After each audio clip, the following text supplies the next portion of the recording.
Welcome to India. ये वही India है जहां मंदिर के बिना लोग झुके बिना जाते नहीं हैं और उसी मंदिर के बाहर थूके बिना रह पाते नहीं हैं। इतने आवारा हैं हम कि ट्रैफिक सिग्नल को डिस्को लाइट समझकर इग्नोर कर देते हैं और ज़ेब्रा क्रॉसिंग वो तो गाड़ी पार्क करने के लिए होता है ना। सच्चाई है इसकी, वो मैं दिखाता हूँ। अब गवर्नमेंट ने यहाँ पे फैसिलिटीज़ तो दे दी, पर लोगों ने देखो यहाँ पे क्या हालत की है इसकी।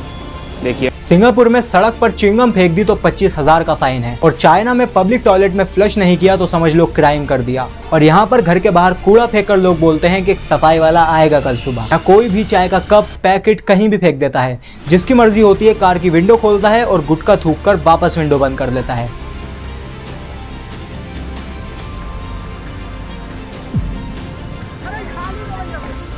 आज की इस वीडियो में हम बात करेंगे कि इंडिया का सिविक सेंस इतना लो क्यों है। क्या ये सिस्टम का फेलियर है या फिर हम सबकी मेंटालिटी है? और क्या हम डेवलपमेंट के सफर में सिर्फ बिल्डिंग्स को ऊपर लेकर जा रहे हैं या फिर अपना कैरेक्टर नीचे गिरा रहे हैं? आज की ये वीडियो एक मिरर है और इस मिरर को देखकर आपको गिल्ट तो जरूर होगा।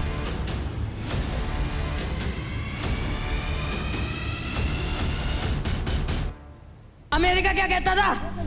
क्या हो तुम? आज हम कहते तू क्या है बे? तो बेसिकली अगर सिविक सेंस को एक लाइन में समझा जाए तो इसका मतलब होता है किसी भी सोसाइटी और समाज में रहने का ढंग, तरीका और सलीका, अपने फर्ज को निभाना और बरकरार रखना, अपने साथ दूसरों का भी ख्याल रखना, बेसिक हाइजीन को मेंटेन रखना, पब्लिक ट्रांसपोर्ट को अपना घर समझना ना कि कूड़े का खत्ता, कम से कम बेसिक मैनर्स को ध्यान रखना। और अगर हम बात करें पहले पॉइंट हाइजीन और साफ सफाई की, तो इसे तो हमारी देश की जनता और स्ट्रीट फूड बेचने वालों ने धज्जियां उड़ा रखी हैं। स्ट्रीट फूड पर आपका मन गोलगप्पे, टिक्की, चाट खाने का तो चाहता ही होगा, लेकिन जिस गंदे तरीके से उसे बनाया जाता है शायद वो देखकर जहर और खाने में कोई फर्क नहीं बचेगा। ट्रेन में आप चाय पीते हो, उसका पानी खुलेआम ट्रेन के टॉयलेट के नल से भरा जाता है। FSSAI फूड अथॉरिटी सिर्फ और सिर्फ नाम की बची हैं। ये रूल्स इसलिए बनाए गए थे ताकि फूड हाइजेनिक और हेल्दी बने, लेकिन रूल्स को तोड़ना तो हम इंडियंस की आदत बन चुकी है। और जिस तरह इस गंदे तरीके से ट्रेन में फूड पहुंचाया जाता है, इस चीज ने इंडिया की इज्जत अपने अनहाइजेनिक फूड में मिला दी है। और ये बात तो सिर्फ अनहाइजेनिक फूड की है, असल में इंडियन रेलवेज का स्तर इससे कई ज्यादा नीचे गिर चुका है। इस आर्टिकल के अकॉर्डिंग हर साल इंडियन रेलवेज में से गुटखे के दाग को छुटाने के लिए 12,000 करोड़ रुपए खर्च करे जाते हैं। एक फॉरेनर अपने सोशल मीडिया पर एक वीडियो अपलोड करती है जिसमें एक फॉरेनर ट्रेन में ट्रैवल कर रही होती हैं और एक इंडियन लड़का उनकी वीडियो बनाता है और उन्हें पब्लिकली हैरेस्ट करता है। So I'm in a train in India and this annoying guy is taking pictures of me and being annoying all the time in a very rude way, so I was thinking to do the same. Yes, here he is. So if you have a dickhead next to you, just do the same. इस video को ही एक foreigner ने अपने social media account पर upload किया था, जिसमें उसने होली के दिन इंडिया में विजिट करा और उसके साथ ये हरकत हुई। Was harassed at the Holi festival in India, and here is exactly how it happened. Example number 1 is when I say no, but this local man did not care. Just give me So he proceeded to aggressively grab my face from behind so he could ruin my day with his green, thick, wet hands. Now this second example of my friend getting harassed is going to be more common, where they decide to इन्हीं हरकतों और जाहिलपन की वजह से India की इज्जत दूसरी countries में मजाक बन चुकी है।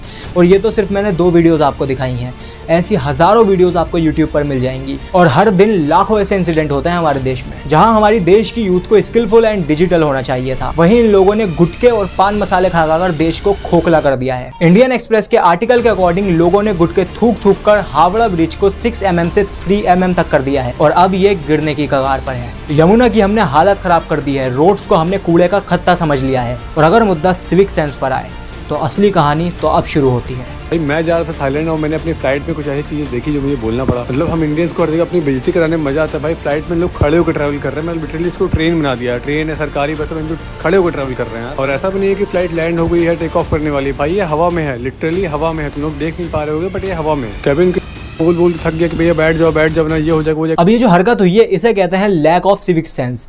अब इंसान के पास कितना ही पैसा हो, कितनी ही डिग्रियां हो, लेकिन अगर वो ऐसी हरकतें करता है तो पढ़ा लिखा जाहिल कहलाता है। अब जरा ये वीडियो देखो।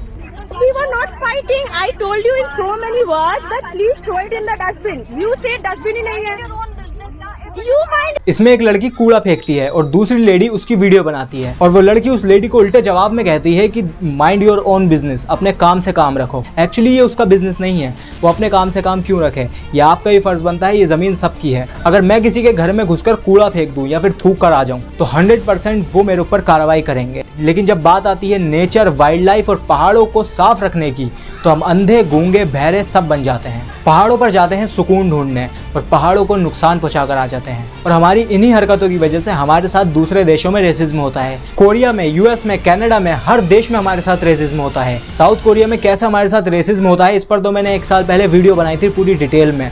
आप चाहो तो उसे चेकआउट कर सकते हो, लिंक आपको डिस्क्रिप्शन में मिल जाएगा। फिर हम बोलते हैं कि हमें क्यों रेसिज्म मिलता है, हमने क्या बिगाड़ा है किसी देश का। इन्हीं हरकतों की वजह से हमें रेसिज्म मिलता है और लैक ऑफ सिविक सेंस का शिकार समझा जाता है हमें। और मीडिया हमारी कहती है कि हमारा देश बन चुका है विश्व गुरु। ऐसे बना है हमारा देश विश्व गुरु, जब दूसरे देशों में हमारी इज्जत ही नहीं है। हमें ये दिखाया जाता है कि हमारे देश की जीडीपी पूरी दुनिया में टॉप 5 पर है और यही सब दिखाकर जनता को खुश करा जाता है।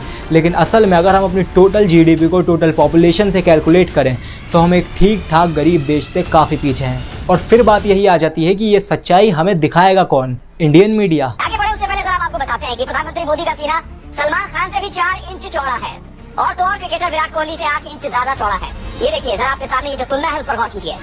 विराट के सीने की चौड़ाई 42 इंच है तो सलमान खान के सीने की चौड़ाई 46 इंच है, जबकि मोदी का सीना 56 इंच है। इनकी इन्हीं हरकतों की वजह से इनका स्टैंडर्ड इतना गिरा हुआ है। अब ना तो कोई इन्हें सीरियस लेता है और ना ही इनकी इज्जत बची है। और हमारी मीडिया भी एक बहुत बड़ा कारण है जिसकी वजह से हमारा दूसरे देशों में मजाक बनता है। और अगर दूसरे देशों में हमें अपने देश की इज्जत बनानी है तो हमें अपनी जिम्मेदारी और सिविक सेंस को जरूर समझना होगा, क्योंकि सिविक सेंस एक ऐसा पार्ट है हमारी लाइफ का जो हमें एक जिम्मेदार नागरिक होने का एहसास दिलाता है।